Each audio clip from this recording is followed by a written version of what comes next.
Angelica is thinking about whether she should go to a boarding school for high school or not. And actually a lot of the teen kids, this is charter school in Newark, New Jersey, they do actually go to boarding school. So should I go away to school or should I stay close to home for high school? Okay.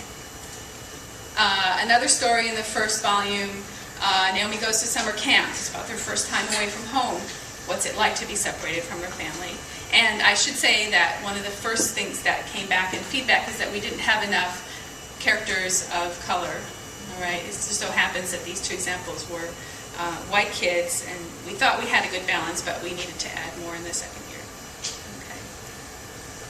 So another issue that came up was drafts that had unduly complex grammatical structures that the students may not themselves feel to be complex. This is just part of their native language. So once upon a time, okay, once upon a time in a small village, we really wanted to get rid of that.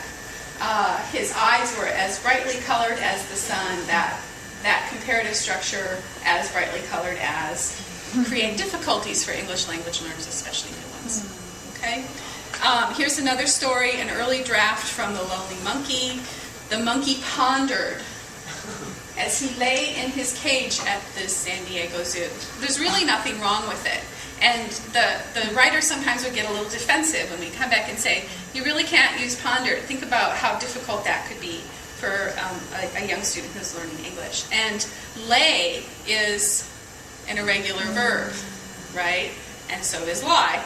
And so let's try to avoid irregular verbs, okay? So this is the actual result of all of this back and forth the first year. As you see, we still have once upon a time. We didn't get rid of it. Okay, and came up, once upon a time there was a boy who had hair and eyes as bright as the stars. Well, it's a little better, but we could have wished for more. And then in The Lonely Monkey, the monkey, it says the monkey thought, I hate this place, I want to leave, blah, blah, blah, the monkey thought. He lived in his cage at the San Diego Zoo. It's simpler, right? Okay. So, we realized that we had to incorporate some training into the sessions. And so last year, the students came here in October to meet their mentors and to get started with the project. And we had sessions for the first time, 2 sessions. James taught a session on writing across cultures with this explicit focus on Rwandan culture. And I taught a session on writing for English language learners. Okay. And this year, we tried to get some feedback from the students on what they thought they learned from the sessions. So we're going to give you a little bit of that. We noticed that after the training sessions, they did report a more nuanced understanding of the importance of, in my case, writing for English language learners, keeping their stories simple, avoiding certain problematic grammatical structures. Okay. So some of the things I told them were things that, in some cases, English teachers love to say, right? Limit your passive verbs. Well, why is that? It's confusing for the readers, especially if they're learning English. A good one, number 2, stick to simple present and past. Okay, let me give you some examples here. Number 3 was to keep it short and simple. So here's the original draft. Estelle would do most of the talking, but Moon would listen to every word that she said, no matter the subject. And we said, oh, you know, how can you pare this down? What actually happened in the published book was Estelle talked a lot, but Moon always listened. It's short and sweet. Here's another one. My home is a forest filled with tamarind trees that have tasty fruit that I love to eat. And it got changed to, my home is a forest, I like to eat the tasty tamarind fruit there.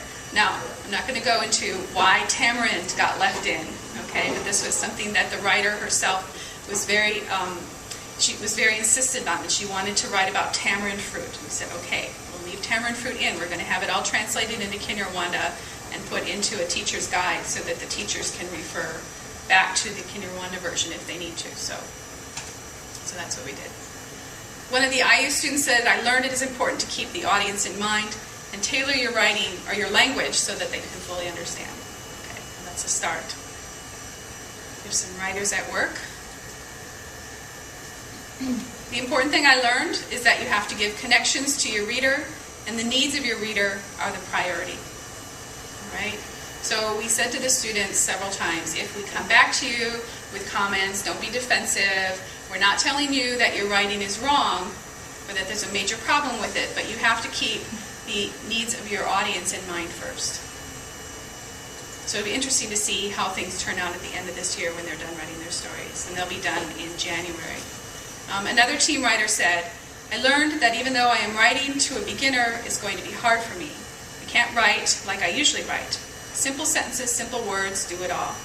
Simple stories can accomplish the same as more difficult, complex stories. Now that's a pretty significant insight, I think, for a sixth grader. All right. We asked them to limit the use of passive verbs. Just go through these a little quickly. Stick to simple present and simple past.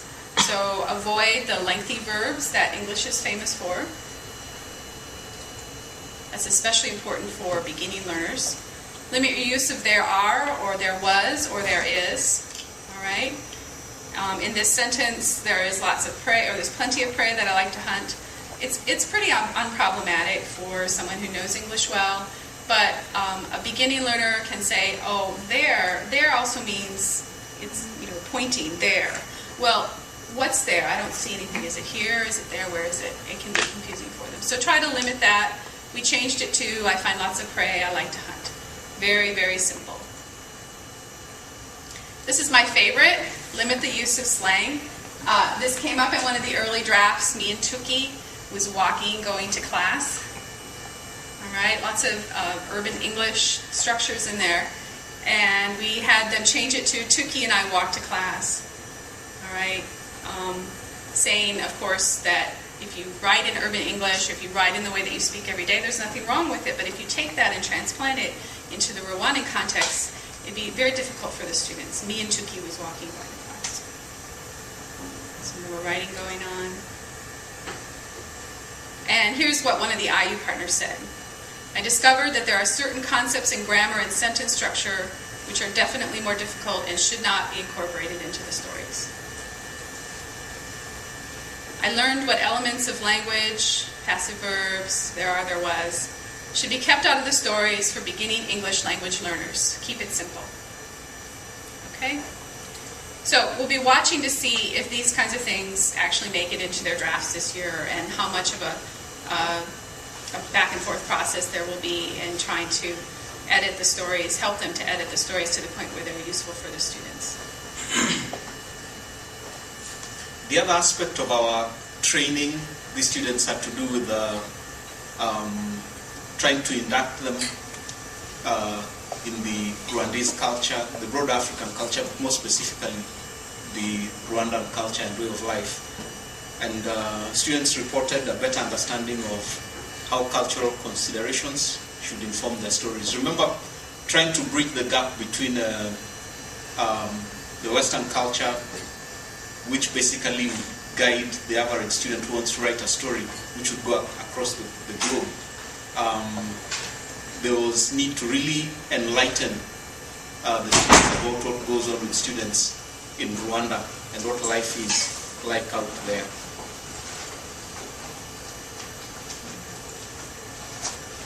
So we talked about a brief background of the country of Rwanda. Small country, less than the size, slightly larger than the state of New Jersey, where these kids came from, the writers, yeah. We talked about the daily life activities of children out there. Most of them, especially this school being in a rural area, most of these children came from farming communities.